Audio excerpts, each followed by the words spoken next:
ఉన్న బంగారాన్ని విడిపించి ఆ రోజు ఆన్లైన్ రేటుకే మేము కొంటాం. Sharma gold company. Hello MN Kashyap గారు. హలో నాగరాజు గారు. జీవితంలో కొన్ని సందర్భాలు మనల్ని ఏ విధంగా చేస్తాయి అని అంటే, ఫాదర్ చనిపోయినప్పుడు, మదర్ చనిపోయినప్పుడు, ఫ్రెండ్ లాస్ అయినప్పుడు, లేదా జీవితంలో సడన్ చేంజ్ అయినప్పుడు, అంటే మెంటల్లీ కొలాప్స్ అయిపోతాం. అప్పుడు వచ్చేటువంటి దుఃఖం ఉంటుంది చూసారు, కొంతమంది కన్నీళ్ళ రూపంలో వస్తుంది, కొంతమంది ఎమోషనల్ బ్యాలెన్స్ చేసుకోలేక డిప్రెషన్ నుంచి ఎక్స్ట్రీమ్ కండిషన్కి వెళ్ళిపోతుంటారు. అంటే కంప్లీట్ దుఃఖం అలాగే ఉండిపోతూ ఉంటుంది వాళ్ళలో. కొన్నిసార్లు అది మంచిదే, దాన్ని బయట తీయటం, దాని పెద్ద తప్పటంలో, కానీ కొంతమంది దాన్ని అలానే ఆపుకొని ఆ ఒకచోటే ఉండిపోతూ ఉంటారు. వాళ్ళ గురించి మనం మాట్లాడుకుందాం. అంటే వాళ్ళకి ఆగదు. కొంతమందికి టెంపరీ అయినా సరే వెంటనే ఇమీడియట్గా వచ్చేస్తూ ఉంటుంది. ప్రతి ఇన్సిడెంట్లోనూ వెతుక్కుంటూ ఉంటారు, దుఃఖాన్నే వెతుక్కుంటూ ఉంటారు, దుఃఖం కోసమే చేస్తున్నట్టు ఉంటారు. ఎదుటోడి చూసేవాడికి ఇరిటేటింగ్గా ఉన్నా కూడా బట్ ఎమోషనల్ బ్యాలెన్స్ అనేది ఎక్కడా కనిపించదు మనకి. ఇది ఎలా అండి, అంటే ఆ దుఃఖాన్ని ఓవర్కమ్ చేయడం వల్ల? చాలా పవర్ఫుల్ వర్డ్ అండి మీరు యూజ్ చేసింది, దుఃఖం. ఇంగ్లీష్లో గ్రీఫ్ అంటాం కదా, గ్రీఫ్. దీనివల్ల వచ్చిన నష్టం ఏంటంటే వాళ్ళు కంటిన్యూస్గా సఫర్ అవుతుంటారు, రైట్? దీన్ని ఓవర్కమ్ చేయాలి అంటే ఫస్ట్ మనం బాగా గుర్తుపెట్టుకోవాల్సింది ఏంటంటే, మనం ఎక్స్పీరియన్స్ అయ్యే ప్రతి ఇమోషన్కి ఒక ప్యాటర్న్ ఉంటుందండి. అంటే ఒక పద్ధతి. సరదాగా మనకేదో కోపం రావట్లా, సరదాగా మనకేదో దుఃఖం రావట్లా, ఆర్ ఇన్స్టాంట్గా మనం ఏదో హ్యాపీ అవ్వట్లా, ఆర్ ఎక్సైట్ అవ్వట్లా, పాజిటివ్ నెగిటివ్ ఏ ఇమోషన్ తీసుకున్నా, యువర్ గెటింగ్ మై పాయింట్. మనం ఒక ఇమోషన్ ఎక్స్పీరియన్స్ అవుతున్నాము అంటే దాని వెనకాల ఒక థాట్ ప్యాటర్న్ ఉంటుంది. ఈ ప్యాటర్న్ కనుక మనకు తెలిస్తే, యువర్ గెటింగ్ ఇట్, మనం దాన్ని బ్రేక్ చేయటం చాలా ఈజీగా ఉంటుంది. ఈ వీడియోలో గ్రీఫ్, దుఃఖం, ఏ ప్యాటర్న్లో వాళ్ళు ఆలోచించటం వల్ల ఆ గ్రీఫ్కు గురవుతారు, ఆ దుఃఖాన్ని పొందుతారు అనే ప్యాటర్న్ నేను ఎక్స్ప్లెయిన్ చేస్తాను. ఈ ప్యాటర్న్ నేనేదో సరదా కూర్చొని కల్పించిన ప్యాటర్న్ కాదండి, ఇది ప్రూవెన్, పేటెంటెడ్, అథెంటిక్ ప్యాటర్న్ అండి. సైంటిస్టులు కూర్చొని రీసెర్చ్ చేసి కనుక్కున్న ప్యాటర్న్. Very good technique. ఈ ప్యాటర్న్ తెలిస్తే, ఈ ప్యాటర్న్లో మీరు ఎక్కడ పడి ఆలోచిస్తున్నారో మనకు అర్థం అవుతుంది. ద మినిట్ మనకు అర్థమైనప్పుడు we can break it very easily. Your getting it. దీంట్లో ఒక 5 to 6 స్టేజెస్ ఉంటాయి. ఫస్ట్ గ్రీఫ్ వచ్చేది, సఫరింగ్కి కారణం ఏంటి అంటే fear of loss. Fear of loss, నేను ఏదేమైనా కోల్పోతానేమో అన్న భయం సఫరింగ్కి దారి తీస్తుంది, నెంబర్ 1. నెంబర్ 2, మీరన్నట్టు ఆల్రెడీ కోల్పోయాం.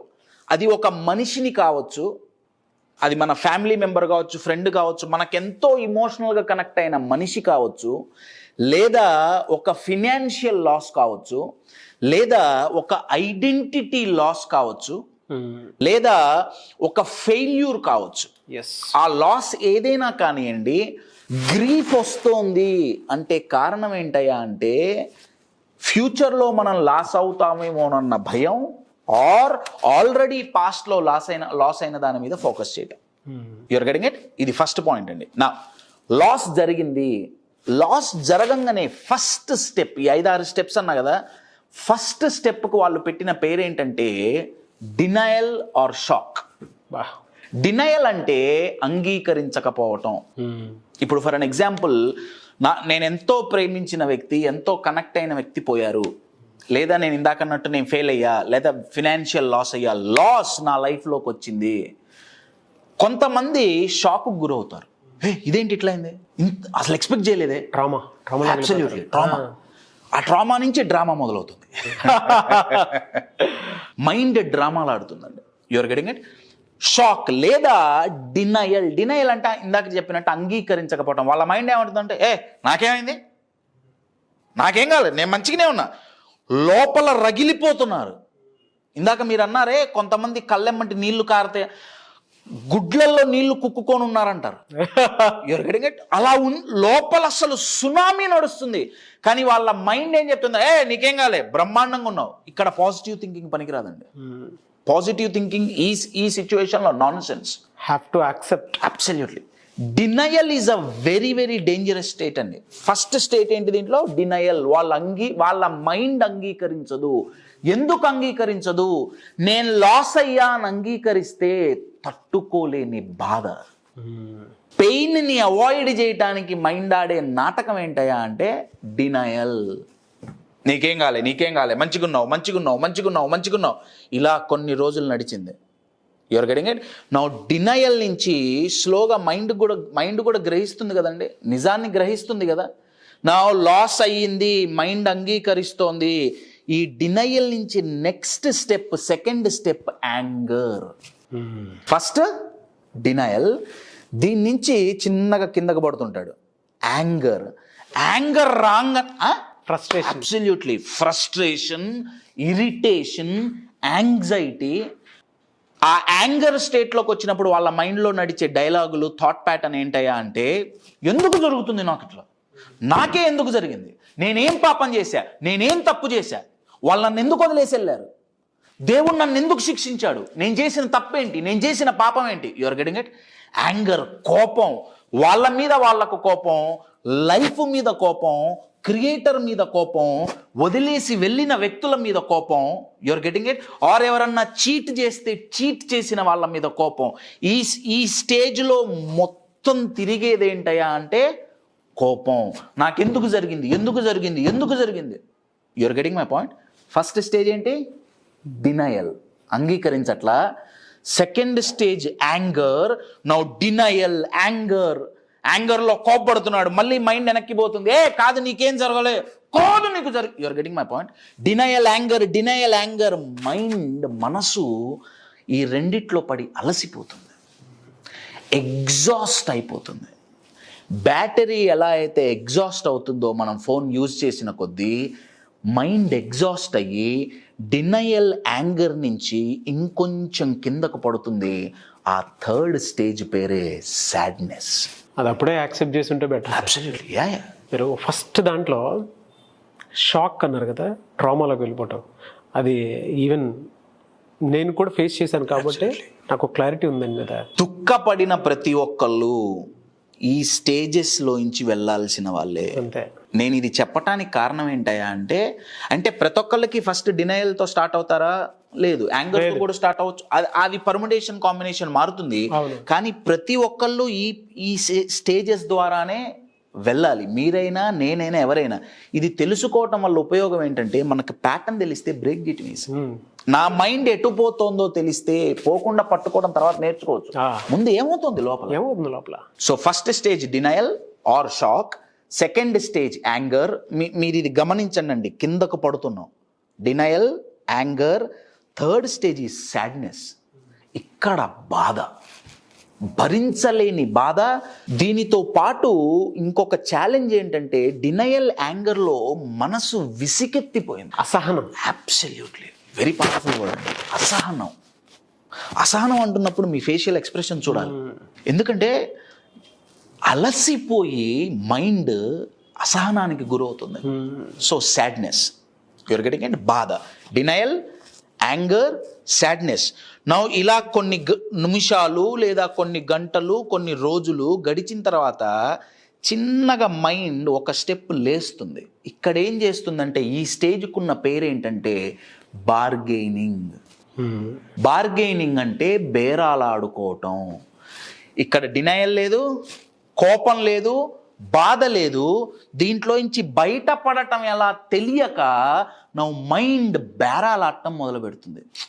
దేవుడా, నాకు ఈ కష్టం ఎందుకు ఇచ్చావు, ఇది ఇవ్వకుండా ఇంకోటి ఇచ్చుంటే బాగుండేది కదా, ఇదే ఎందుకు, ఇంత తొందరగా ఎందుకు.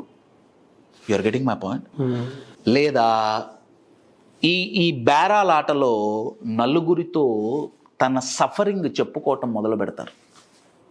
నాకు ఇట్లా అయింది, నా జీవితం ఏంటో అర్థం కావట్లేదు. You're getting my point. నా షేర్ చేసుకుంటున్నారు. షేర్ చేసుకుంటే బాధ తగ్గుతుంది కదా, అది పక్కన పెడదామండి. బాధ తగ్గదు. చెప్పినప్పుడల్లా మైండ్లో సేమ్ సినిమా మైండ్ చూస్తుంది. You're getting my point. So bargaining మొదలవుతుంది. ఈ 4 స్టేజ్ల్లో ఎక్కడున్నా సఫరింగ్ ఈజ్ గ్యారంటీడ్ అండి. ఒకటి denial or shock, second is anger, third is sadness. నా స్లోగా రేజ్ అయింది bargaining, 5th stage is acceptance. మీరు ఇలా చెప్తుంటే ఆ ట్రామాటిక్ కండిషన్స్లో వచ్చేటువంటివి, యాక్సెప్టెన్సీ లేకపోవటం వల్ల వచ్చేటువంటివి చూసేటువంటి ఆడియన్స్కి కూడా పర్ఫెక్ట్ మెడిసిన్ లాగా మీరు ఎక్స్ప్లెయిన్ చేసింది ప్రతి స్టేజ్ వాళ్ళకి అర్థమవుతూ ఉంటుందండి. వాళ్ళు ఫేస్ చేసేదే అంటే యాక్సెప్టెన్సీ లేక. అబ్సల్యూట్లీ. ఫస్ట్ స్టేజ్లోనే యాక్సెప్ట్ చేస్తే ఓకే, కానీ యాక్సెప్టెన్సీ లేకపోవటం వల్లే దాని సఫరింగ్ పీరియడ్ పెరుగుతూ వస్తూ ఉంటుంది. మనం టాపిక్ చిన్నగా తీసుకున్నాం కానీ అండి, ఇది చాలా పెద్ద. As per my knowledge suffering a lot people are అంటే దీనికి సంబంధించి మెడిసిన్ దొరక్క 4 గదుల్లో 4 గోడల్లోనే మీ కుమిలిపోయి ఏడ్చి జీవితాన్ని అక్కడి నుంచే చూసినటువంటి చాలా మంది ఉన్నారు. స్టిల్ దే ఆర్ ఫేసింగ్ అండి. బంధించుకుంటాం. మీరు మాట్లాడుతుంటే ప్రతి స్టేజ్ నాకు అర్థమవుతాం. కనెక్ట్ అవుతుంది. ఆడియన్స్ లో చాలా మంది ఉంటారు దానికి సంబంధించిన ఆ సఫరింగ్ పీరియడ్ ని. ఇవాళ దానికి ఫినాన్షియల్ స్టేజెస్ తోనో సోషల్ స్టేజెస్ తోనో దాంతో సంబంధం లేదండి. సఫరింగ్ పీరియడ్ చాలా బాగా చెప్పారు. డబ్బున్నా డబ్బు లేకపోయినా, సక్సెస్ అయినా సక్సెస్ కాకపోయినా, గ్రీఫ్ కి బ్యాక్గ్రౌండ్ తో సంబంధం లేదు. You're getting my point. అస్సలు బ్యాక్గ్రౌండ్ తో ఫేసింగ్ అండి. అసలు మీరు ఇందాక స్టేజెస్ ఎక్స్ప్లెయిన్ చేసేటప్పుడు వాళ్ళల్లో ఉండేటువంటి సైకలాజికల్ చేంజెస్ ఉంటాయి చూసారా, అది ఎక్కడికైనా దారి తీయచ్చు. అవును, ఎంత దూరానికైనా తీసుకెళ్ళచ్చు. అయితే denial, shock, anger, sadness, bargaining, now acceptance. Achiever mind set ఉన్నవాడు యాక్సెప్ట్ చేయడానికి ఇష్టపడ్డాడు. నేను మారుస్తా. ఛాలెంజింగ్. అబ్సల్యూట్లీ. యాక్సెప్టెన్స్.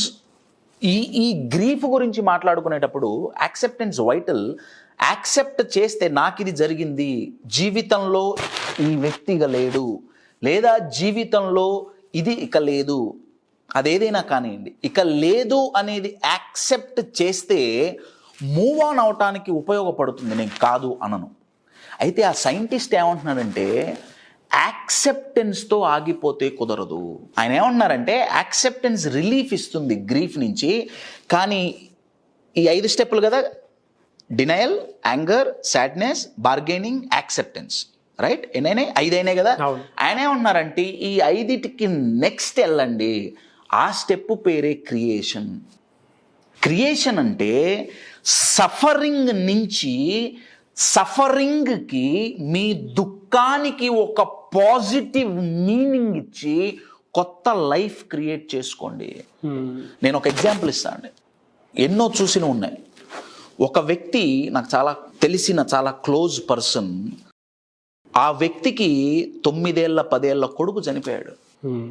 9-10 ఏళ్ళ కొడుకు చనిపోతే ఈ ప్యాటర్న్లో ఫస్ట్ యాక్సెప్ట్ చేయాల డినయల్, తర్వాత కోపం, దేవుడి మీద కోపం. చాలా భక్తుడండి, కానీ ఆయనకి తిరుపతి వెంకటేశ్వర స్వామి అంటే చాలా ఇష్టం. దగ్గర 10 ఏళ్ళు తిరుపతికి పోలా. ఎందుకు? Anger. You're getting my point. కొంతమంది ఈ ప్రాసెస్లో 1 నిమిషమే స్పెండ్ చేయొచ్చు, కొంతమంది 1 గంట స్పెండ్ చేస్తారు, కొంతమంది కొన్ని రోజులు, నెల, 2 నెలలు, సంవత్సరాలు, కొంతమంది జీవితాంతం ఇదే లూపులో ముందుకి వెనక్కి. ఈయన దగ్గర 10-12 సంవత్సరాలు నేను ఆ లూప్లో నేను చూశాను. ఆయన లూప్ నుంచి బయటికి రావటానికి కారణం ఒకటి యాక్సెప్టెన్స్. నాకు ఇక కొడుకు లేడు. సెకండ్, ఓకే, నా లైఫ్లో నాది ఇప్పుడు ఏదైతే ఉందో దీని నుంచి నేను బెటర్ లైఫ్ని ఎలా క్రియేట్ చేయాలి?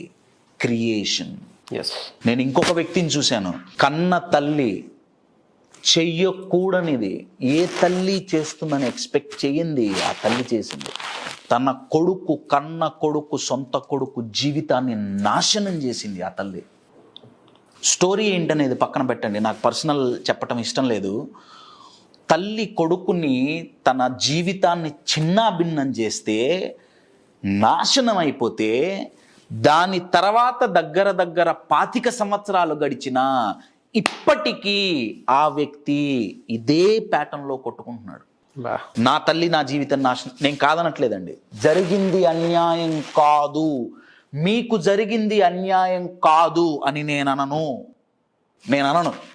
అన్యాయమే. అన్యాయం గురించి ఆలోచించి మిమ్మల్ని మీరు కాల్చుకోవటం న్యాయమా? కంటిన్యూస్గా సఫర్ అవ్వటం న్యాయమా? ఒకసారి ఆలోచించండి. ఇది అన్యాయం అయితే ఇది ఎలా న్యాయమైంది? ఆ వ్యక్తి ఇప్పటికీ, ఆయనకు పిల్లలు పుట్టారు, పిల్లలు పెద్దవాళ్ళు అయ్యారు, ఒక్కొక్కళ్ళకి 30 ఏళ్ళు ఉన్నాయి, ఆయనకి 60 ఏళ్ళు 65 ఏళ్ళు ఇప్పటికీ ఆయన ఇంట్లో ఉండి గుర్తొచ్చినప్పుడల్లా గుర్తు తెచ్చుకొని బాధపడి నలుగురికి ఫోన్ చేసి వాళ్ళ తల్లిని తిడుతుంటాడు. దానివల్ల జీవితం ఏమన్నా మారిందా నా క్వశ్చన్. నో డౌట్ ఆమె చేసింది తప్పే, నేను కాదనట్లా. కానీ మనల్ని మనం ఒక బాధితుడిగా, ఒక విక్టిమ్గా పరిగణించి మనల్ని మనం చంపుకోవటం న్యాయమా అనేది నా ప్రశ్న. 100% కరెక్ట్ కాదండి. కరెక్ట్ కాదండి. ఈ ప్యాటర్న్ బ్రేక్ అవ్వాలి. ఫస్ట్ మీరు ఐడెంటిఫై చేయండి. మీరు డినయల్లో ఉన్నారా, యాంగర్లో ఉన్నారా, సాడ్నెస్లో ఉన్నారా, బార్గెనింగ్లో ఉన్నారా, యాక్సెప్టెన్స్లో ఉన్నారా. First step to break is acceptance, no doubt. Next step create a better meaning అండి. Create a better meaning. Grief చాలా పవర్ఫుల్ అండి. బెటర్ మీనింగ్ ఎలా క్రియేట్ చేస్తాం? మీరు గ్రీఫ్ అనే పదం, గ్రీఫ్ అంటే దుఃఖం, రైట్? గ్రీఫ్ అనే పదం ఒకసారి గమనిస్తే GREIF కదండి, దీంట్లో ఫైర్ అనే పదం దాగుంది. గ్రీఫ్లో జీ తీసేస్తే ఫైర్ మిగులుతుంది. Your getting it? అంటే దుఃఖం మనల్ని దహించగలదు. ఈ ప్యాటర్న్లో పడితే దహిస్తుంది. మీరు సహించినంత కాలం మిమ్మల్ని దహిస్తూనే ఉంటుంది. Your getting my point? అయితే మీరు దహించబడటానికి ఒక చిత్తు కాగితం కాదండి. ఎప్పుడైతే మీరు బెటర్ లైఫ్ క్రియేట్ చెయ్యాలని డిసైడ్ అవుతారో మీరు దహించబడరు. దహించబడటానికి మీరు చిత్తు కాగితం కాదు, మీరు ఒక అద్భుతమైన గోల్డ్ మెటల్. గోల్డ్ని ఎంత కాలిస్తే, ఎంత దహిస్తే అంత మెరుపు వస్తుంది, అంత మెరుగొస్తుంది. ఈ పెయిన్ నుంచి వచ్చే ఎనర్జీని గనక తీసుకొని ముందుకు వెళ్ళగలిగామా మై డియర్ ఫ్రెండ్స్, మీ దుఃఖమే మీకు ఉపయోగపడుతుంది, మీ గ్రీఫ్ మీకు యూజ్ అవుతుంది. మై డియర్ ఫ్రెండ్స్, సఫరింగ్ అనేది మన చాయిస్, కరెక్ట్ చాయిస్ కాదు. My dear friends, prefer not to suffer. Fantastic and ఇవన్నీ జరగాలంటే అండి, ఈ ప్యాటర్న్ బ్రేక్ అవ్వాలంటే మన ఎమోషన్స్ను మనం మేనేజ్ చేసుకోవటం తెలవాలి. ఇందాక మనం గ్రీఫ్ అనే పదంలో ఫైర్ ఉంది, రైట్? ఆ దుఃఖం మనల్ని కాల్చేస్తుంది అని ఇందాక మనం మాట్లాడుకున్నాం. అవును. ఒక్క ఎగ్జాంపుల్, ఒక్క విజువల్ ఎగ్జాంపుల్ మీకు చూపించి నేను ఈ వీడియో క్లోజ్ చేస్తాను. ఓకే, మీరు ఇక్కడ చూడండి. ఈ వీడియోలో మనం చిన్నప్పుడు చేసిందే, రైట్? భూతద్దం పెట్టి సూర్యకిరణాలని ఫోకస్ చేసి కాసేపు పట్టుకుంటే కాగితం కాలిపోతుంది కదండి. నా భూతద్దం తీసేసి పేపర్ సూర్యకిరణాల కింద ఎంతసేపు పెట్టినా కాలుతుందా? కాలదు. నా ఈ భూతద్దం ఏదైతే ఉందో అది దుఃఖం అండి. నా బయట కష్టాలున్నాయి, లాస్ వచ్చింది, ఫెయిల్ అయ్యాం, మనీ లాస్, ఏదైనా కానివ్వండి, నా ఈ దుఃఖం, ఇందాక చెప్పిన ఈ సైకిల్ ఏదైతే ఉందో, denial, shock, anger, sadness, bargaining, ఈ సైకిల్, ఈ లూప్ ఏదైతే ఉందో, ఆ లూప్ని ఈ భూతద్దం లాగా ఉపయోగించి దాన్నే చూసి ఆ విషయమే గుర్తు తెచ్చుకొని దాని గురించి ఆలోచించి, ఆ వ్యక్తి గురించి ఆలోచించి, ఈ పేపర్ ఎలా అయితే కాలిపోతుందో మనల్ని మనం కాల్చుకుంటున్నామండి. అందుకే మీరు ఒకసారి ఆలోచిస్తే, వాడు కాల్చుకు తింటాడురా అంటుంటారు. వాడెట్ట కాల్చుకు తింటాడు? వాడి ఆలోచన, ఆ వ్యక్తి లేడు అన్న ఆ లాస్ అనే ఆలోచన, ఆ గ్రీఫ్ మన దగ్గర ఎంత మంచిగా ఉన్నా సరే దాన్ని కాన్సన్ట్రేట్ చేసి, లేనిది సృష్టించి, ఉన్న నెగటివ్ని కాన్సన్ట్రేట్ చేసి మనల్ని కాల్ చేస్తుంది. నేను ఇందాక అందుకే చెప్పా, సూర్యకిరణం డైరెక్ట్గా పడితే కాలట్లా, సూర్యకిరణాన్ని కాన్సన్ట్రేట్ చేయటం వల్ల పేపర్ కాలుతోంది. ఇది మనం చిన్నప్పుడు చూసిందే, అవును, రైట్? చిన్నప్పుడు సూర్యకిరణాలని భూతద్దం పెట్టి ఫోకస్ చేస్తే పేపర్ కాలుతుంది. నా క్వశ్చన్ ఏంటంటే, భూతద్దం తీసేయండి, సూర్యకిరణాల కింద పొద్దున్నుంచి సాయంత్రం వరకు పేపర్ పెట్టినా కాలుతుందా? లేదు, కాలదు. కానీ భూతద్దం పెట్టామా, కొన్ని నిమిషాల్లో పేపర్ కాలిపోతుంది. అంటే ఇక్కడ నేను సూర్యకిరణాలని మన లైఫ్లో మనకు వచ్చిన లాస్తో నేను పోలుస్తున్నా. నాకొక లాస్ వచ్చింది, గ్రీఫ్ అంటే అదే కదండి. నాకొక లాస్ వచ్చింది, ఆ లాస్ గురించి ఆలోచిస్తే మనం కాలిపోం, కానీ దాన్ని కాన్సన్ట్రేట్ చేసి ఫోకస్డ్గా పెడితే అబ్సల్యూట్లీ అండి దాని మీద ఇక జీవితంలో నాకు ఆ లాస్ తప్ప ఇంకేమీ లేదు. అంటే నాకు చుట్టూ ఉన్న ఆనందాలు, నేను చేసిన అచీవ్మెంట్స్ అన్నీ వదిలేశాను. ఓన్లీ అదే ఫోకస్ పెట్టి పెట్టి పెట్టి మనల్ని మనం కాల్చుకు తింటున్నాం. బా ఫ్యాంటాస్టిక్ అన్న. పాత రోజుల్లో వాళ్ళు అనేవాళ్ళు కదా, వాడు కాల్చుకు తింటాడు, ఆ ఆలోచన కాల్చేస్తుంది. ఎలా కాలుస్తుంది అంటే ఇలానే. వెరీ గుడ్ ఎగ్జాంపుల్ అన్న. కంటిన్యూస్ గా దాని గురించే ఆలోచించి మరేంటి సూర్యకిరణాలు పడకుండా కుదురుతుందా? కుదరదు. అంటే లైఫ్ లో ప్రాబ్లమ్స్ రాకుండా ఉండడం కుదురుతుందా? కుదరదు. మనం ఏం చేయాలి? భూతద్దం పెట్టడం మానేయాలి. ఇదొకటి. నంబర్ 2, పేపర్ని మనం ఇప్పుడు మనల్ని మనం అనుకున్నాం కదా, కాకుండా మీ ప్రాబ్లమ్స్ ని కాల్ చేస్తే ఆ బాధ గ్రీఫ్ లో ఉన్న ఫైర్ను ఉపయోగించి ఈ పెయిన్లో నేను ఉండకూడదు, ఈ పెయిన్ని నేను ఉపయోగిస్తాను, నన్ను నేను కాల్చుకోను, నా మైండ్లో నన్ను ఆపే నెగిటివ్ ఎమోషన్స్ నేను కాల్ చేస్తా, నా లైఫ్లో నాకు పనికిరాని ఆలోచనల్ని నేను కాల్ చేస్తా అని డిసైడ్ అయ్యారా, మళ్ళీ అదే గ్రీఫ్ని అదే ఫైర్ని ఉపయోగించి మనకు పనికిరాని వాటిని కాల్ చేయొచ్చు. మీరు దేన్ని కాలుస్తున్నారు? మిమ్మల్ని మీరు కాల్చుకుంటున్నారా? మీ ప్రాబ్లమ్స్ను కాలుస్తున్నారా? My dear friends, grief is very powerful. Grief is very powerful. మీకు ఈ మెటాఫర్ ఎలా కనెక్ట్ అయిందో తెలియదు కానీ సార్, ఎగ్జాక్ట్లీ మనలో ఉండేటువంటి ఆలోచనలు ఫోకస్గా ఎప్పుడైతే మనం చూస్తామో, అదే ఎస్పెషల్లీ దుఃఖంలో ఉన్నప్పుడు ఎలా అయితే చూస్తాం, క్యాన్సర్ కంటే దారుణం కాల్ చేస్తుంది. ఇందాక మన జీవితం చిత్తకాయితంలా కాలిపోతుందని చెప్పేసి అన్నారు కదా, యాజ్ ఇట్ ఈజ్ అని భలే విజువల్ రిప్రజెంటేషన్ అని. చాలామంది అంటే వాళ్ళకి తెలియకుండానే వాళ్ళే ఎక్కువ నెగిటివ్ థాట్స్ తోటి చూసి చూసి చూసి చూసి అక్కడే జీవితాన్ని నాశనం చేసుకుంటారు, అక్కడే కాల్ చేసుకుంటారు. ఉంటుందండి ప్రతి ఒక్కరికి. బట్ దాన్ని మీరు ఇందాక అన్నట్లు ప్రాబ్లమ్స్ని కాల్చడం నేర్చుకోవాలి, హ్యాండిల్ చేసే విధానంలో కూడా షిఫ్ట్ అవ్వాలి. అవును, మనం ఎలా ఉపయోగిస్తున్నాం, ఏం కాల్చడానికి ఉపయోగిస్తున్నాం, చాలా చాలా ఇంపార్టెంట్ అండి. మనల్ని మనం కాల్చుకోవడానికి ఉపయోగిస్తున్నామా? అవునండి. లేదా మన ప్రాబ్లమ్స్ మీద షిఫ్ట్ చేస్తున్నాం అనేది కూడా చాలా ఇంపార్టెంట్. మనలో కలిగే ప్రతి ఇమోషన్ని మనం ప్రొడక్టివ్గా యూజ్ చేయొచ్చు, డిస్ట్రక్టివ్గా యూజ్ చేయొచ్చు. వెరీ గుడ్ ఎగ్జాంపుల్ కూడా మనం ప్రొడక్టివ్గా యూజ్ చేయొచ్చు. వెరీ గుడ్ ఎగ్జాంపుల్ అండి. Thank you so much M V N Kashyap garu. Thank you.